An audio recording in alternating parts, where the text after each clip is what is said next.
नमस्कार, बहुत स्वागत है आपका डिबेट लाइव बड़ी बहस मध्य प्रदेश में। मैं हूं आपके साथ अमित शर्मा।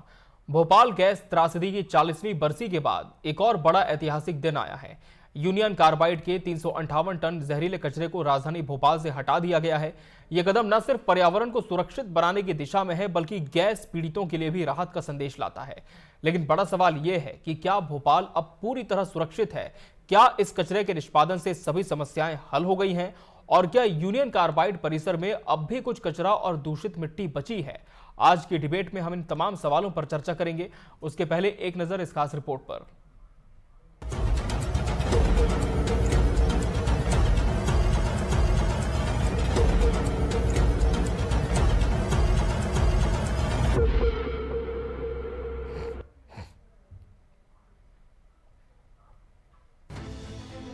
भोपाल गैस त्रासदी के बाद यूनियन कार्बाइड परिसर में 337 मैट्रिक टन से अधिक जहरीला कचरा जमा था। इस कचरे को हटाने का फैसला हाई कोर्ट और सुप्रीम कोर्ट के आदेशों के बाद लिया गया। प्रक्रिया की शुरुआत 31 दिसंबर को हुई। कचरे को विशेष सुरक्षा मानकों के तहत बैग्स में पैक किया गया और पीथमपुर स्थित एकमात्र इंसिनरेशन प्लांट तक पहुँचाने की तैयारी की गयी। ये प्लांट पर्यावरण मंत्रालय और केंद्रीय प्रदूषण नियंत्रण बोर्ड के दिशा निर्देशों के तहत संचालित होता है। कचरे को ट्रांसपोर्ट करने के लिए विशेष कंटेनर उपयोग किए गए। पूरे 4 दिनों की प्रक्रिया में हर कदम पर वैज्ञानिक और विशेषज्ञ मौजूद रहे। ड्राई रन पहले ही सफल रहा था और सुप्रीम कोर्ट को इसकी रिपोर्ट सौंपी गई थी। डॉक्टर मोहन यादव का कहना है कि हमने ये कदम सुप्रीम कोर्ट और वैज्ञानिकों की सलाह के आधार पर उठाया है। जनता को किसी भी तरह की चिंता करने की जरूरत नहीं है। ये एक सुरक्षित प्रक्रिया है और इसका पर्यावरण पर कोई नकारात्मक प्रभाव नहीं पड़ेगा। उच्च न्यायालय सभी प्रकार के विभागों के अलग अलग परामर्श, सभी प्रकार के सुझावों के बलबूते पर हमने भोपाल से लगभग 358 टन यूनियन कार्बाइड का कचरा, जिसमें 60% से ज़्यादा स्थानीय मिट्टी है, लगभग 40% सेवन नेफ्थॉल और अन्य प्रकार के केमिकल से जुड़े अपशिष्ट हैं। इस कचरे के निपटान की प्रक्रिया में दुनिया में शायद ही इतना गहन परीक्षण किया होगा। भोपाल गैस त्रासदी से पीड़ित लोगों के लिए ये एक बड़ा दिन है। जहरीले कचरे को हटाने का मतलब है कि भोपाल में पर्यावरणीय खतरा अब कुछ हद तक कम हो गया है। हालांकि जनता का कहना है कि ये सिर्फ एक शुरुआत है। यूनियन कार्बाइड परिसर में अब भी दूषित मिट्टी और अन्य रसायनों का खतरा मौजूद है। विशेषज्ञों के मुताबिक भोपाल को पूरी तरह सुरक्षित बनाने के लिए और भी कदम उठाने की जरूरत है। डीडीटी उसके पानी की बदबू आती है। वो नर्मदा का पानी था, पहले कोलार का था, अब नर्मदा का दे दिया। नहीं, वो खच्चे का पानी मलबता, बदबू आती है। भैया 12 टैंकर तो चले गया, मगर ये कचरा जाने से क्या फायदा? हमें मुआवजा तो दिलाओ। ए गैस पीड़ित है, हम गैस पीड़ित को तो कोई फायदा ही नहीं है। धुंधला धुंधला दिखता है, दूर का नहीं दिखता है। 25-25 हजार दिए गैस के, 25 हजार, और गैस निकली जब धुंधल, आपके धुंधल कैसे फैल रही थी, इससे दूना धुआं निकल आता। भगे भगे फिरे बेचारे, कई मर गए, कई चले गए, कई जिंदा जान भुगत रहे, जो हाथ पैरों से लाचार हो के बैठ गए। ये कचरा चला गया तो क्या फायदा? हमें मुआवजा मिला ही नहीं। वहीं दूसरी ओर विपक्ष ने इस विषय पर अपनी टिप्पणी की है। कांग्रेस का कहना है कि सरकार ने केवल दिखावे के लिए कचरा हटाया है। यूनियन कार्बाइड परिसर में अब भी दूषित मिट्टी और अन्य जहरीले पदार्थ बचे हुए हैं। इंदौर शहर पे इसका असर क्या होगा? आज से कुछ साल पहले रामकी में 10 टन कचरा जलाया गया। फसल जो 5 कुंटल होती थी वो 1 कुंटल होने लगी। जो पानी था वो पीने योग्य नहीं बचा ट्यूबवेल का। तो मैं मानता हूँ कि एक एक्सपर्ट्स की टीम बनानी चाहिए, फिर से इसका परीक्षण होना चाहिए, और फिर ये होगा तो क्या असर हो सकता है आज कल परसों, 10 साल बाद, 5 साल बाद, उसकी भी क्लियरिटी होनी चाहिए। तो ये था यूनियन कार्बाइड कचरे के निष्पादन से जुड़ा पूरा मामला। ये दिन भोपाल और यहाँ के लोगों के लिए ऐतिहासिक है। लेकिन क्या ये कदम पर्याप्त है या अभी और प्रयासों की जरूरत है? Bureau report, TV 24 news.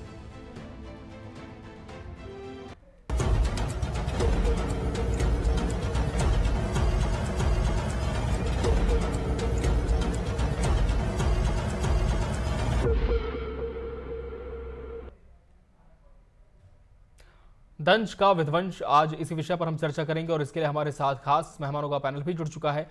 हमारे साथ बीजेपी प्रवक्ता अजय धवले जी जुड़े हैं। अजय जी, बहुत बहुत स्वागत है आपका इस चर्चा में। कांग्रेस प्रवक्ता रवि वर्मा जी प्रतिपक्ष का पक्ष रखेंगे। रवि जी, आपका भी बहुत बहुत स्वागत है। सामाजिक कार्यकर्ता कमल राठी जी भी इस चर्चा का अहम हिस्सा है। कमल जी, आपका भी बहुत बहुत स्वागत है। और आज की शुरुआत चूंकि सामाजिक परिदृश्य को लेकर है, तो हम चर्चा की शुरुआत सामाजिक कार्यकर्ता कमल राठी जी से ही करेंगे। कमल जी, सरकार का ये कदम कितना सकारात्मक और प्रभावी आप मानते हैं? क्या कचरे का निष्पादन करने से आप मानते हैं कि जो त्रासदी थी उसके दंश, उसका जो दाग है वो धुल जाएगा, या फिर और भी कठिनाइयां अभी बाकी हैं जिस पर ध्यान देना चाहिए? देखिए, ऐसा है कि भोपाल के लिए एक अच्छा संदेश भी है, अच्छा एक काम भी है। और जो ट्रेजेडी हो गई, उस ट्रेजेडी का आप कोई चीज का जब खराब हो गई तो उसे ठीक करना तो बड़ा कठिन काम होता है जी। वो तो ईश्वर भगवान के अलावा कोई करना नामुमकिन सा काम है। लेकिन जी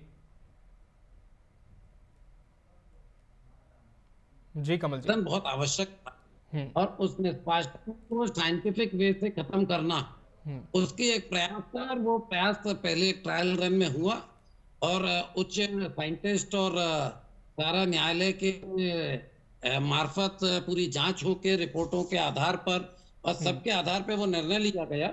हाँ, शासन ने काफी समय लगा दिया निर्णय लेने में जी, और हाईकोर्ट को नाराजगी के बाद अंतिम निर्णय लेते भोपाल से वहां।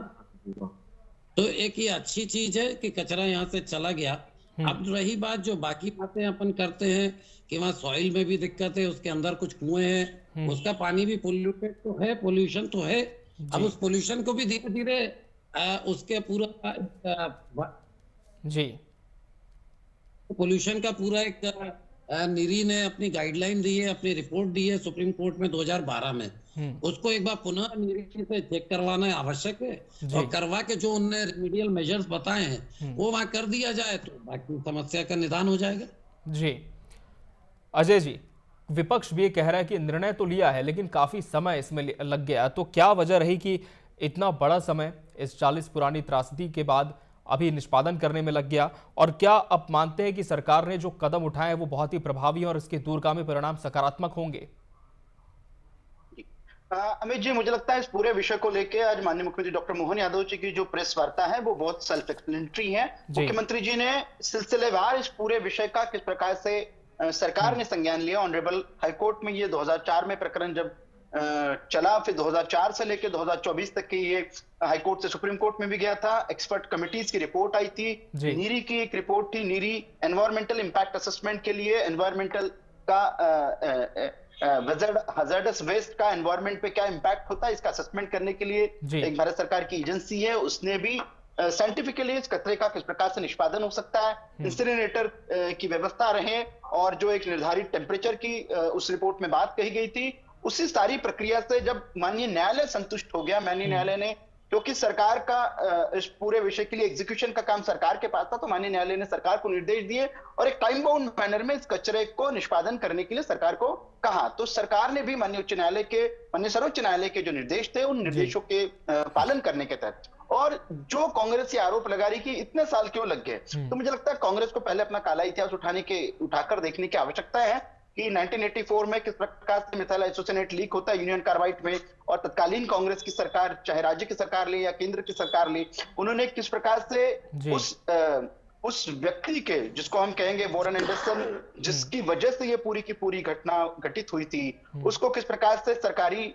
खर्चे पे सरकारी प्रश्रय देते हुए भारत से बाहर भगाया। और आज जब ये सरकार, भारतीय जनता पार्टी की सरकार, इस कचरे का निष्पादन के लिए उच्च न्यायालय के निर्देशों का पालन कर रही है साइंटिफिक स्टडीज के बाद में, क्योंकि मुख्यमंत्री जी ने जब अपनी पत्रकार वार्ता की तो उन्होंने कहा कि उन्होंने जो साइंटिफिक स्टडीज थी उसमें जो रिपोर्ट है, उन्होंने कहा कि नेप्थॉल का एक बहुत महत्वपूर्ण भाग होता है, वो नेप्थॉल 25 वर्षों में नष्ट हो जाता है, तो वो उन्होंने समझाया। तो मुझे लगता है जब सरकार का प्रमुख व्यक्ति इस विषय को सामने से आके मध्य प्रदेश की जनता के मन के भाव के लिए, जो जन भावनाएं हैं, उन आकांक्षाओं का, उन भावनाओं का ध्यान में रखते हुए वो उनकी चिंताओं को दूर करने के लिए जब आज उन्होंने पत्रकार वार्ता को संबोधित किया, तो मुझे लगता है कांग्रेस या अन्य किसी राजनीतिक दल को इस विषय के लिए, क्योंकि ये संवेदनशील विषय है, ऐसे विषयों पर राजनीति नहीं होनी चाहिए। हम तो उस काले इतिहास को, हम तो वो कांग्रेस के पाप को साफ कर रहे हैं जिन्होंने मध्य प्रदेश की जनता को छला था। इस प्रकार की यूनियन कार्बाइड को अनुमतियां मिली थी। आप हम सभी जानते हैं कि सरकार ने यूनियन कार्बाइड को सेटअप करने के लिए जो एनवायरमेंटल परमिशंस थी, वो परमिशंस को भी दरकिनार करते हुए वॉरेन एंडरसन की कंपनी को परमिशन दी थी। लेकिन आज इस त्रासदी के बाद में, इस भयावह त्रासदी के बाद में मध्य प्रदेश की सरकार जनभावनाओं के अनुरूप अगर कोई निर्णय कर रही है तो मुझे लगता है उसका स्वागत करने की आवश्यकता है।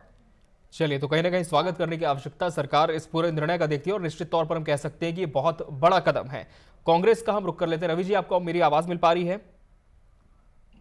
जी अमित जी, अब आ रही है आवाज मेरे पास। जी रवि जी, बीजेपी कह रही है कि एक बहुत बड़ा निर्णय है, इसके पहले भी हमने तमाम प्रक्रियाएं की हैं, उसके बाद जाकर ये प्रभावी कदम उठा पाए हैं, लेकिन कांग्रेस के पाप थे जो कि अब साफ हुए, लेकिन इस पर राजनीति नहीं होनी चाहिए। आपका जवाब इस पर? देखिए, पाप किसके थे, पुण्य किसका था जी, इस विषय में अगर जाएंगे तो भारतीय जनता पार्टी को भी अपना इतिहास, काला इतिहास देखना होगा, क्योंकि सत्ता में 20 साल से वो भी है।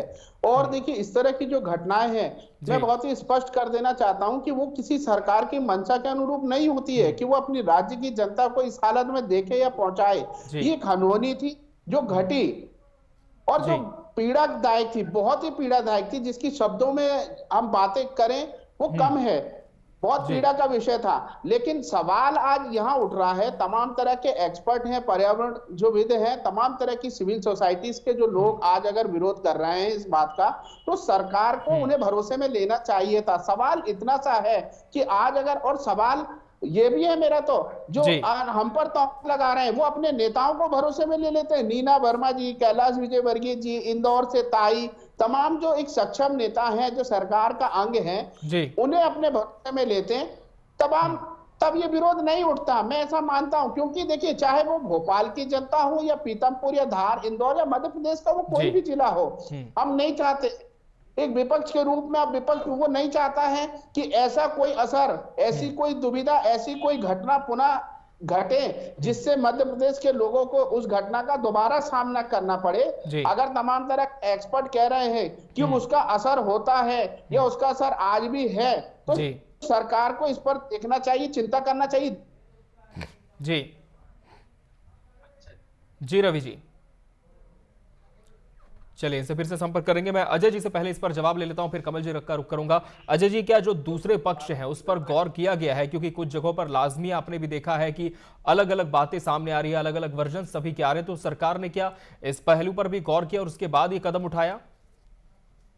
देखिए अमित जी, जब ये विषय माननीय उच्च न्यायालय, माननीय सर्वोच्च न्यायालय में गया है, तो इसके पक्ष की, विपक्ष की, सारे इसके प्रोज एंड कॉन्स पे सब विषयों पे चर्चा हुई है। इस कचरे का कितना कंटामिनेशन हो सकता है, इसकी क्या ग्रेविटी रहेगी, किस प्रकार से इसको इंसिनरेटर में डाल के, इसको फर्नेस में डाल के जलाया जाएगा, उसके क्या परिणाम होंगे, इन सारे साइंटिफिक एस्पेक्ट्स पे चर्चा हो चुकी है। उन चर्चाओं का निराकरण करने के बाद ही देखिए भारत में, आप हम सभी जानते हैं कि भारत की न्याय व्यवस्था आपको हमको प्रोटेक्ट करती है। जब देश के सर्वोच्च न्यायालय ने, देश के उच्च न्यायालय ने, मध्य प्रदेश के उच्च न्यायालय ने जब इस विषय पे निर्णय करके सरकार को डायरेक्शन दिए, क्योंकि उन्होंने साइंटिफिकल असेसमेंट किया है। मुझे लगता है अगर हम न्याय प्रणाली पे, न्याय व्यवस्था पे भी विश्वास नहीं रखेंगे तो फिर तो यह देश चलेगा नहीं।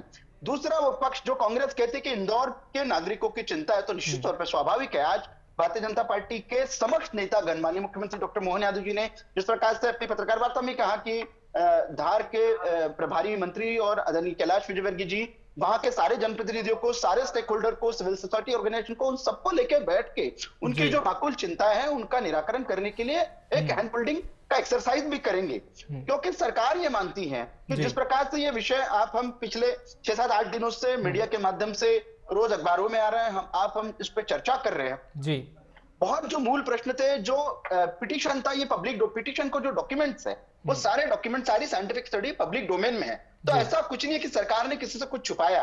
और ये एक पिटीशन थी, एक प्राइवेट लिटिगेंट था जो भोपाल का रहने वाला है, उसने ये 2004 में पिटीशन लगाई थी। उसी के पिटीशन पे अगर कांग्रेस ये बात करती कि वो 20 वर्षों से वहां पड़ा है, 20 वर्षों से इनकी सरकार है, तो कांग्रेस को इस बात का भी उत्तर देना है कि 1984 से लेके बीच का अगर 3 वर्षों का कालखंड छोड़ दिया जाए तो 2003 तक के कांग्रेस की सरकार थी। कांग्रेस ने उस कचरा के निपटान के लिए, निष्पादन के लिए क्या प्रयास किए थे? एक कमेटी की रिपोर्ट या एक एक्सपर्ट कमेटी अगर कांग्रेस ने बना दी है 2003 तक के, तो कांग्रेस बता दे कि कांग्रेस ने यूनियन कार्बाइड परिसर में जो इंटॉक्सिकेंट था उसके लिए क्या किया था? कुछ नहीं किया था। जब 2004 में पिटीशन लगा, पिटीशन चलते चलते 2024 तक के आता है, 24 में उसका कोर्ट संज्ञान लेता है और कोर्ट निर्णय देता है। तो उन निर्देशों का पालन यदि सरकार कर रही है तो मुझे लगता है सरकार की मंशा पे प्रश्न खड़े कर रहे कि नहीं आप। तो भोपाल के नागरिक और इंदौर के नागरिक, इनमें भेदभाव करने की आवश्यकता नहीं है। पहला मुख्य प्रश्न जो है कि जो आज उस हैजर्डस वेस्ट को नष्ट करने की आवश्यकता है, जहां फैसिलिटी है, जो जिस फैसिलिटी को साइंटिफिकली प्रूवन माना गया है, जहां ट्रायल रन कंप्लीट हो चुका है, उसी जगह इस कचरे का निपटान हो रहा। तो मुझे लगता है इसी प्रकार से जनता का कांग्रेस ने भी हम हमारे लोगों को व्यवस्थित रूप से समझाएंगे। चलिए, इस पर मैं जवाब लूंगा रवि जी से। फिलहाल कमल जी का रुख कर लेते हैं। कमल जी, जो विरोध हो रहा है, अलग अलग जो बातें सामने आ रही है, क्या आप मानते हैं कि वो बातें लाजमी है, जायज है? और जहां की बात की जा रही है धार जिले के पीथमपुर, क्या वहां पर कोई इसके परिणाम देखने को मिलेंगे जिस पर और भी गंभीरता से गौर करना चाहिए, ध्यान करना चाहिए? देखिए, कभी भी इंसीनरेटर लगता है जी, तो उसमें सीपीसीबी, एमपीपीसीबी और जो भी पर्यावरणीय एजेंसीज हैं वो सारा उस पे रखती हैं। उसके बाद ही अनुमतियां जारी होती हैं। अब उस अनुमति के बाद में वहाँ एक ट्रायल रन भी हुआ और ट्रायल रन के बाद वहाँ अगर हो रहा है तो मुझे लगता है पैनिक होने की आवश्यकता नहीं है। ये कचरा तो लगभग 4-5 महीने तक वहाँ जलेगा, ऐसा नहीं है कि आज एक दिन में जलना है। तो बहुत पैनिक होने की आवश्यकता नहीं है और सरकार उस पर नजर रखी हुई है, सारे वैज्ञानिक नजर रखे हुए हैं। तो एक दृष्टिकोण तो ये हुआ, लेकिन जो हमारे पूर्व वक्ताओं ने बात रखी कि कौन सी सरकार, और कांग्रेस की सरकार और बीजेपी की सरकार, तो ये देखिए ऐसा है कि दोनों ही सरकार की अपनी जगह कहीं ना कहीं गलतियां रही। 2004 तक कांग्रेस रही, तब भी उसने वो काम नहीं किया। 2004 में जब पिटीशन लगी और सुप्रीम कोर्ट ने 2011 में इसको लेके ऑर्डर कर दिया था कि इसको यहाँ से हटा दिया जाए, तो माननीय सुप्रीम कोर्ट के बाद भी वो नहीं हटा। उसके बाद जर्मन की एक कंपनी से जर्मनी ले जाना चाह रही थी, अपने हवाई जहाज से, चार्टर्ड ट्रेन से वो जर्मनी ले जाके जलाना चाहती थी। लेकिन 2013-14 में जब वो हुआ तो सरकार ने उस समय क्यों नहीं दिया, एक मुझे पता नहीं क्या हिस्ट्री है, क्यों नहीं दे पाई। तो उसके बारे में टेक्निकल या लीगल क्या दिक्कतें थी ये मुझे नहीं मालूम है, लेकिन उनका पब्लिक डोमेन में पत्र है कि भाई ले जाना चाहते थे वो। दूसरी बात, सरकार ने कई बार प्रयास दूसरे जगह किया, लेकिन हर जगह विरोध के चलते कभी हो नहीं पाया। ये तो माननीय, मतलब सरकार बहुत इस मामले में, चाहे कोई सी भी दल की हो, बहुत इंटरेस्टेड नहीं थी कि उस कचरे का निष्पादन हो जाए, क्योंकि जहां भी जाएगा अब उस कचरे के क्या अच्छे वे हैं, क्या खराब गुण हैं और क्या नुकसान या फायदा होगा, उसका एनालिसिस, और उसमें हाथ ही नहीं डालना चाहती थी। और ये बेसिकली सरकार के काम, न्यायालय तक तो जाने की आवश्यकता ही नहीं थी। अगर हर काम न्यायालय से होगा तो सरकार फिर किस काम के लिए? सरकार का काम न्याय देना है, तो सरकार को स्वतः ही ये चीजें लेनी थी, जो सरकार ने नहीं लिया। फिर अंत में न्यायालय को फैसला लेना पड़ा और न्यायालय की समय सीमा देने के बाद ये कचरा यहाँ से उठा है। तो मुझे ऐसा लगता है कि दोष हम सभी राजनीतिक दलों की इच्छा शक्ति पे दे, तो जनता को किसी ना किसी तरह से जनता की आवाज ना उठे और विषय वैसे ही पड़ा रहे, और इसको लेते हुए कोई ने भी कभी कोई सार्थक कदम उठाने का प्रयास नहीं किया जी। और इसके बाद जो मैंने कहा कि पैनिक होने की आवश्यकता नहीं है, चूंकि वैज्ञानिक से हिंदुस्तान में सबसे अच्छे वैज्ञानिक भी है विश्व के, तो सभी के मॉनिटरिंग में वो काम हो रहा है जी। और अगर ऐसा कुछ बिल्कुल, और इस बात को मुख्यमंत्री ने भी अपनी प्रेस कॉन्फ्रेंस में बहुत हद तक स्पष्ट किया है। लेकिन रवि जी, क्या वजह आप मानते हैं पैनिक होने की? क्या पैनिक होने की आवश्यकता है? हालांकि सरकार ये कह रही कि देखिए हमने तो प्रयास किए, भले ही कोर्ट में मामला था, लेकिन आपकी सरकार ने क्या किया? देखिए, पैनिक होना या ना होना का जो विषय आया है वो जनता और सरकार की ओर से आया है, क्योंकि स्पष्ट तौर पर सरकार को देखिए निर्णय जो कोर्ट का है उस पर कोई सवाल खड़े नहीं कर रहा है, ना कांग्रेस कर रही है ना अन्य कोई कर रहा है। सवाल यह है कि सरकार को जब निष्पादन करना है, वो मध्य प्रदेश के किसी भी जिले में हो, तो सरकार कुछ मंथ पहले से बस थोड़ा सा जन जागरूकता अभियान चलाती, लोकल के जो लोग हैं और उनके जो नेता है, जो ऊंचे पदों पर हो, जो सरकार का अंग है, कम से कम उनके साथ बैठकर सरकार एक ऐसा प्लान तैयार करती कि जिससे भरोसे का भाव उत्पन्न होता। और देर आए दुरुस्त आए, इस समस्या का समाधान होना चाहिए था, जो नहीं हो पाया, देर से हो रहा है, ठीक है, अच्छी बात है, लेकिन मध्य प्रदेश की जनता को दोबारा ऐसी किसी परिस्थिति का सामना ना करना पड़े, इसको लेके सरकार को थोड़ा सा पहल करनी चाहिए थी। जी, जो देश के वैज्ञानिक हैं, जैसे कमलपंत जी भी कह रहे हैं कि तमाम सक्षम लोग हैं, हमें उन पे पूरा भरोसा है। आशा ही सबसे बड़ी एक विजय का पताका होती है कि जब आशा है तो निश्चित तौर पर विजय भी हासिल की जाएगी। लेकिन सरकार थोड़ा सा इस पर गंभीरता से अगर कुछ मत पहले से काम कर देना चालू कर देती तो ये विरोध नहीं उठते। बाकी मध्य प्रदेश की मैं पुनः इस बात को कह रहा हूँ, बहुत जोर और हिम्मत से कह रहा हूँ कि मध्य प्रदेश की किसी भी जनता को दांव पे लगाकर इस तरह के कार्यों को नहीं कर सकते हैं, क्योंकि एक ऐसी घटना जो बीत चुकी है जिसका दंश लोगों ने झेला है। जी, अजय जी जवाब दीजिए, क्या लोगों को कॉन्फिडेंस में नहीं लिया गया, इसी वजह से कहीं कहीं पर ऊहापोह की स्थिति देखने को मिल रही है? देखिए अमित जी, जिस प्रकार से मैंने कहा कि ये माननीय उच्च न्यायालय ने जब इस विषय का पटाक्षेप किया था तो वहां के जनभावनाओं का भी उच्च न्यायालय ने सम्मान किया था। आप ये देखेंगे कि इस पूरे विषय में, ये जब 20 वर्ष तक ये प्रकरण जब सर्वोच्च न्यायालय में जब चला है, तब उसमें सारे चीजों का, सारे एस्पेक्ट पे चर्चा की गई है और साइंटिफिकली ये प्रूव हो गया है इस एनालिसिस के बाद में इसका निष्पादन होने की आवश्यकता है।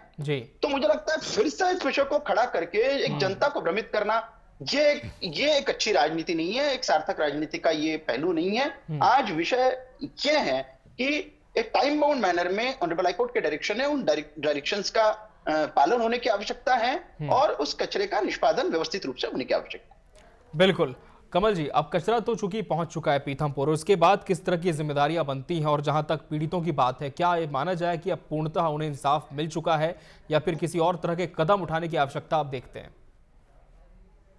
देखिए, जो बात, वो जो पीथमपुर का जो यूनिट है वो इसी पर्पस से बना है और ऐसा वेस्टी मध्य प्रदेश में लगभग आज की तारीख में मेरे हिसाब से लगभग 80 से 100 और ऐसे यूनिट्स हैं जो बहुत खतरनाक हैं, शायद यूनियन कार्बाइड से भी ज्यादा खतरनाक हो, उनका भी टॉक्सिक वेस्ट तो यहीं पर निष्पासन होता है। तो मुझे लगता है, तो मैंने पहली बात कही कि अब चूंकि कचरा चला गया है, कचरा यहाँ रहता तो उसका भी कोई औचित्य नहीं था, चला गया, इसका निष्पादन भी ऊपर वाले की बिल्कुल कृपा दृष्टि हमारे देश पे, हम सब पे रहेगी और ऐसी कोई घटना वहां मतलब पॉइंट भी चांस नहीं लगता है। 100% बहुत तरीके से बिना पर्यावरण को क्षति पहुंचाए वहां पर निष्पादन हो जाएगा, इसका पूरा यकीन है, हमारे वैज्ञानिकों पे हमें यकीन है। लेकिन अब जो एक बात, तो यूनियन कार्बाइड की जगह बची है और उसमें जो बचा हुआ जो सॉइल कंटेमिनेशन की रिपोर्ट है या पानी के कंटेमिनेशन रिपोर्ट है, तो अब उसमें साइंटिफिकली काम करने की जरूरत है और उसको कैसे हम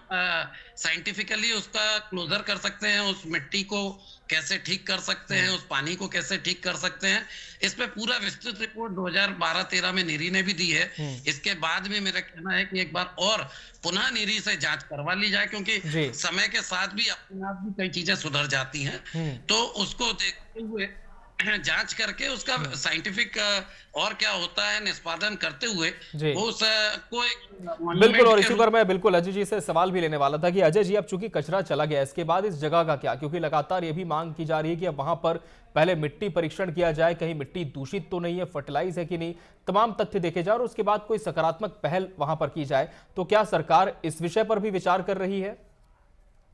देखिए, टाइम बाउंड मैनर में क्योंकि इस पूरे विषय का एक स्टेटस रिपोर्ट भी ऑनरेबल हाई कोर्ट में देना है, तो सरकार अपना पक्ष ऑनरेबल हाई कोर्ट के समक्ष रखेगी और निश्चित रूप से उस जगह में अभी क्या कंटामिनेशन किया, सॉइल कंटामिनेशन किस लेवल का है, वाटर कंटामिनेशन किस लेवल का है या कंटामिनेशन है ही नहीं, इन सारे विषयों का साइंटिफिक एनालिसिस होने के बाद में उसका भी status report honourable high court में जब प्रस्तुत होगा, उसके बाद में कोर्ट के जिस प्रकार के निर्देश आएंगे तो उस प्रकार से सरकार पालन करेगी उन निर्देशों का। बिल्कुल। रवि जी, सरकार को क्या सुझाव आप देखना चाहेंगे? क्या अभी भी कोई चिंता ऐसी देखता है विपक्ष जो कि व्याप्त है, जिस पर सरकार गौर नहीं कर पा रही?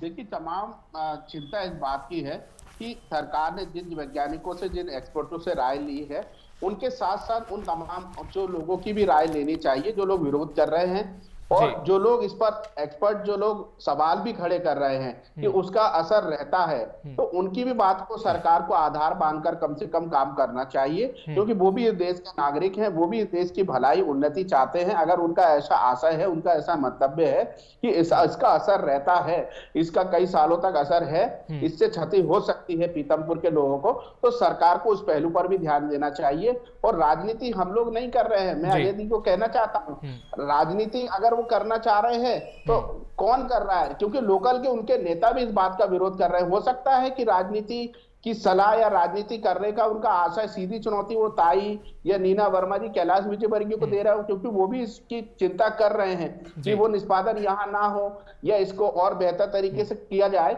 उनकी चिंता है। तो हो सकता है राजनीति का आशय उनका उन नेताओं से हो, कांग्रेस पार्टी से ना हो। चलिए, तो कहीं ना कहीं अब कचरा चला गया, लेकिन इस पर कहना गलत नहीं होगा कि सियासत अब भी जारी है। फिलहाल आने वाले समय में भी देखना होगा कि किस तरह का परिदृश्य यहाँ का देखने को मिलता है, और उम्मीद यही है कि सकारात्मक परिणाम इसके निकलकर सामने आएंगे। आप सभी मेहमानों का बहुत बहुत धन्यवाद हमसे इस चर्चा में जुड़ने के लिए और इसका हिस्सा बनने के लिए। इसी के साथ बड़ी बहस डिबेट लाइव मध्य प्रदेश में आज के लिए फिलहाल इतना ही। मुझे और मेरी पूरी टीम को दीजिए इजाजत। नमस्कार।